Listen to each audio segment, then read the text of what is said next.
How to soften my heart and get closer to Allah. This, Muhammad, requires a lecture. It's a great question. And it is a question that rarely people ask about. Allah Azza wa Jal, and this is a hadith mentioned in Sahih Imam Muslim, where the Prophet said, alayhi salatu wasalam, Allah does not look at your bodies and your wealth. Rather, Allah looks at your hearts and your deeds, what you do.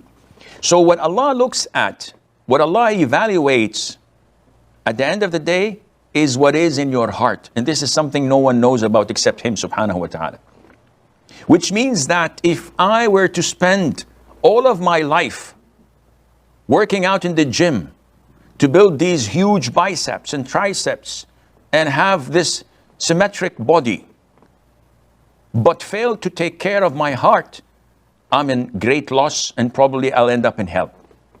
But if I were to spend my entire life trying to cleanse my heart, trying to fill it up with what pleases Allah, kindness, trust, fear of Allah, hope in Allah Azza wa Jal, submissiveness to Allah, purity to all mankind, especially to our Muslim brothers and sisters. If I were to spend my entire life doing this, I would be in the path of Allah Azza wa Jal and heading straight to paradise. The issue is how to soften my heart, because there are so many things that are affecting it. So many people attacking, so many desires and whims, so many thoughts and whispers of shaitan. So how do I soften my heart? There are so many things to soften your heart. Among them, which is among the famous things, are things that we do to others. So whenever you do good to others, Allah Azza wa Jal softens your heart, providing that you're sincere and you're doing it for the sake of Allah. If you take care of the widows, if you take care of the homeless and the refugees, if you take care of an orphan, Allah would soften your heart.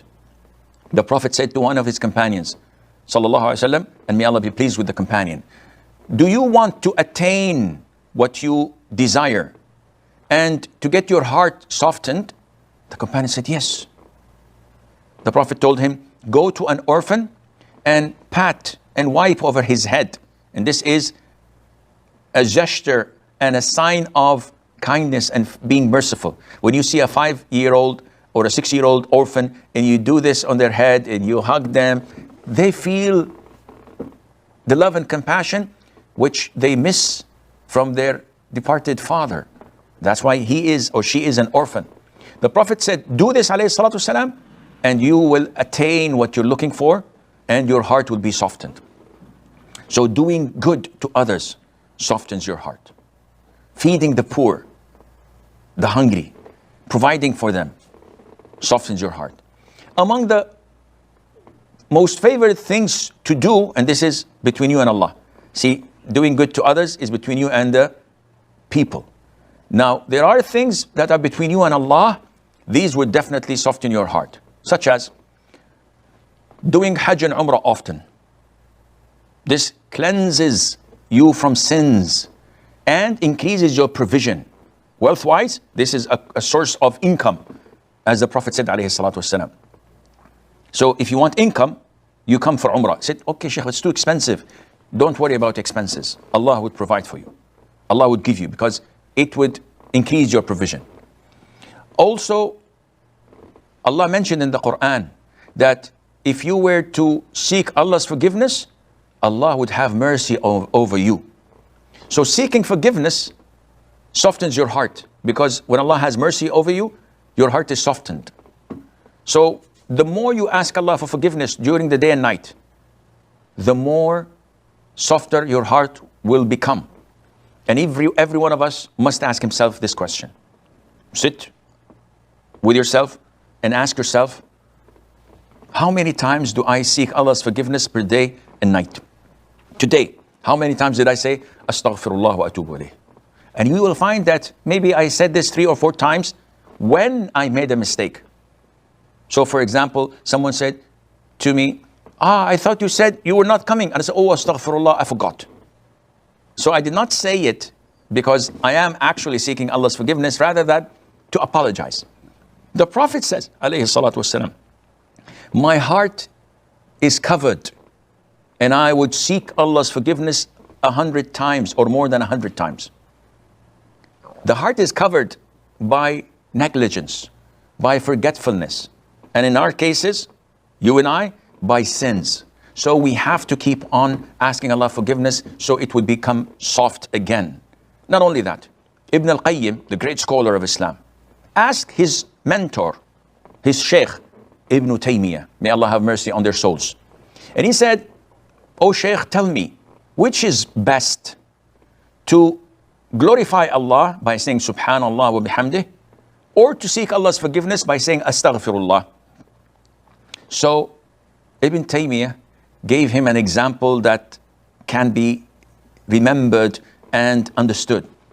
So he said to him, when the garment is clean, putting perfume on it would be the best thing to do. If my garment is clean, it's white, it has no spots on it and no smell, perfuming it would be the best thing to do. But when the garment is dirty and soiled, is it logical to put perfume on it? No. The best thing for it is hot water and soap, meaning to wash it. Now, Ibn Taymiyyah is telling Ibn al-Qayyim that if you have no sins and you're a righteous person, saying Subhanallah is the best for you. But if you are a sinful person like us, then seeking Allah's forgiveness to purify our books and to cleanse it, to cleanse our hearts, would be the best. So seeking Allah's forgiveness is among the best things to soften your heart. And then you can learn more and more from this biography of the Prophet ﷺ. When you read his life story, when you read how he suffered in his life for us, how he went out of his way to call people to Islam, his modest life, his humble way of living, his battles, whether on the battlefield or back home with the hypocrites, his life with his wives and with his grandchildren and with his neighbors and companions, this softens your heart.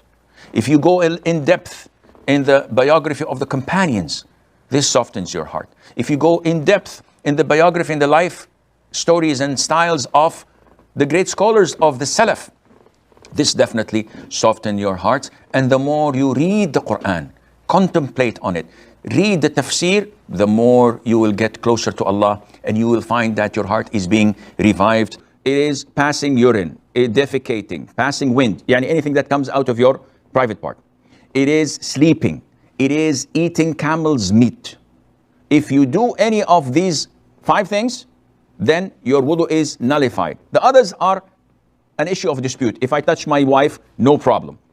Except in the Shafi'i school of thought. The Prophet used to kiss his wife and goes to prayer without renewing his wudu, which means it is intact. Therefore, if you acknowledge this, and then you come and say, Sheikh, what's the ruling on smoking? Is my wudu intact? I said, Akhi, does it fall under the 5? She said, no, but it's sinful. Again, does it fall under the 5? She said, no, then khalas, you got your answer. Moisturizing my body as a man or as a woman, as long as I do not nullify or commit 5 of these things. One says, okay, what about touching the private parts? It's an issue of dispute. If one does it out of lust and desire, yes, it breaks the wudu. If not, it's an issue of dispute, and I believe that it doesn't affect your wudu, and so on. So I hope this answers your question.